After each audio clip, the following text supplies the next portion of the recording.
Gift bird ko yan mga lodi. Ayan.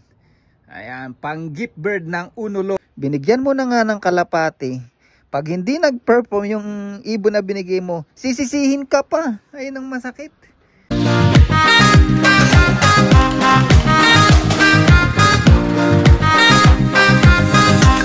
For today's video, yun mga lodi, nakita nyo na naman yung pagmumukha. Ayan, nakakalimutan ko na yung intro natin mga lodi.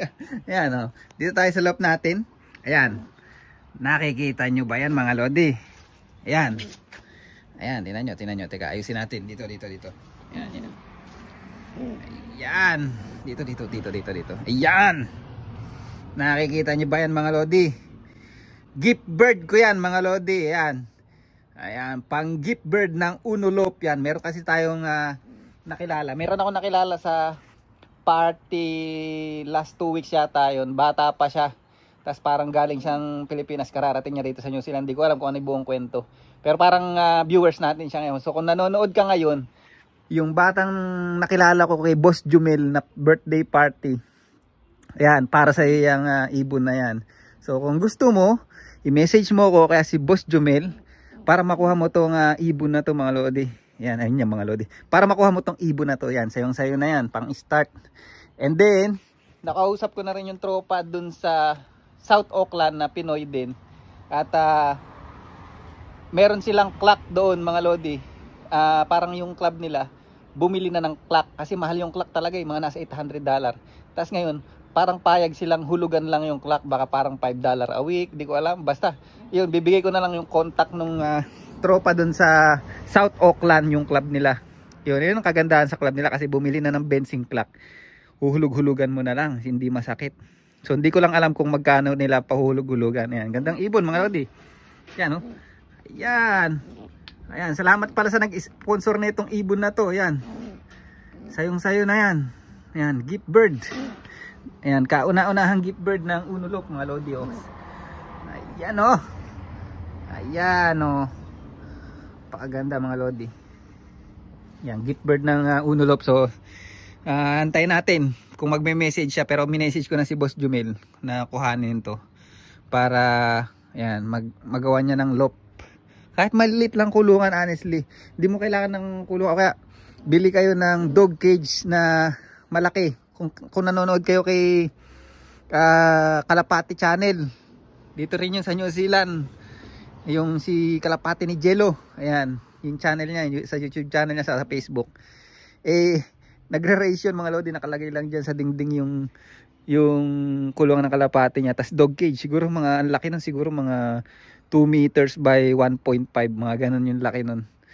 Yan lang. Tapos nakakaano yung ibon, nilagay niya lang ng tarapal. Tas ayun na, nakakapag-race na siya. Hindi mo naman kailangan maraming ibon mga lodi. Kahit konti lang, enjoyment lang ba, kasi dito sa New Zealand nakakalungkot, wala kang ibang mapaglibangan. Ayan. So yan, good luck, sana kuhanin niya to. Kung di kukuhanin tong pag-gift bird natin para do sa bata na yun, ipamimigay natin sa iba mga lodi. Ayan, okay? Okay na ha? Ayan, ito naman yung update natin sa mga ibon natin. Ayun oh. Ayun oh. Ayan sila mga lodi oh. Medyo kumaganda-ganda na. Malapit na yung training mga lodi. Next week, club training na. Aruruy! Next week, club training na. Aruruy! Abangan nyo mga lodi ha. At goal tayo for 1,200 km. Ayan. Ito po siya. Sa lagi pag nagte-training ako, hindi ko alam kung anong problema na itong ibon na to. Napakaganda. Tignan nyo ha. Ang ganda ng ibon na yan. Blue bar. Hindi ko alam kung cock or hen. Ayan. Comment down below kung ano ba yan. Kung cock ba siya or hen. At yan, pag nag-toss ako, lagi siya yung lahat ng ibon ko sabay-sabay umuwi. Walang nagbe-break, pero siya lagi siyang late umuwi. Hindi ko alam kung bakit.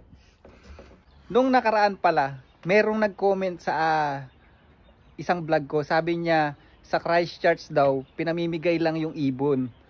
Hindi ko tututulan niya kahit dito sa Auckland. Pinamimigay lang din yung ibon. Pero depende sa inyo yun mga lodi. Gusto nyo bumili, gusto nyo manghingi, gusto nyo mamburaot, nasa sa inyo yun. Pero yung matatanda kasi dito, yung mga club, kaya nila nagbibigay sila ng pang-start ng mga young bird. Kasi nga dying sports na rito, kaya tinutulungan nila yung mga newbie na magkaroon ng panimula. Totoo yun. Pero pagka competitive ka na, yung parang gusto mo talagang manalo, hindi ka aasa sa hingi, mga lodi. Ako talaga honestly, marami akong ginastos din dito, marami akong biniling ibon, mga lodi, mamahalin talaga. Kaya yung nagsabi rin sa Christchurch, pinamimigay lang daw yung ibon. Yun nga, sinasabi ko yung totoo, pinamimigay lang yung ibon sa iba. Pero meron ng mga kilala dito sa Christchurch, hindi ko na lang babanggitin yung pangalan. Yung mga tiga Christchurch na nag-iibon, bumili dito ng ibon sa Auckland, parang mga $500 per bird o more than that. So kilala ko yung mga yan. Meron pa nga yung may nag-retire dito na magaling siyang flyer, mga lodi, nag-retire siya mag-ibon. And pina-auction yung mga ibon niya. Halos mga tiga Christchurch yung mga nagbidding ng ibon. Mga bumiling ibon. Ang iba doon, mostly pa nang nagsibili, mga Pilipino, mga lodi. Ayan. Alam nyo ba kung magkano yung inabot ng auction?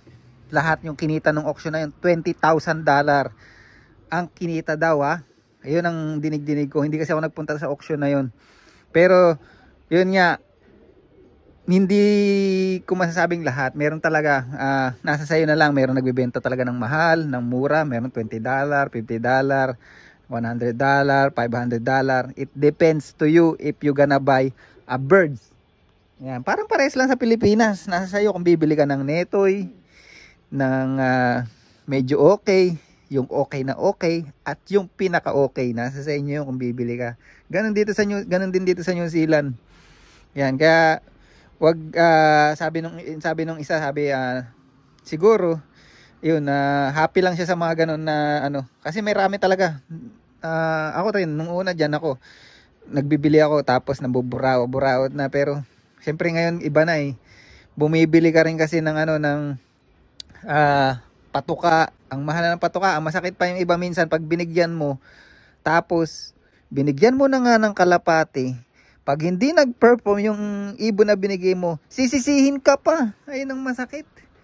Yan. Kaya hindi na ako nagbibigay ng ibon, mga lodi. Ito, hindi akin to ibon, mga lodi.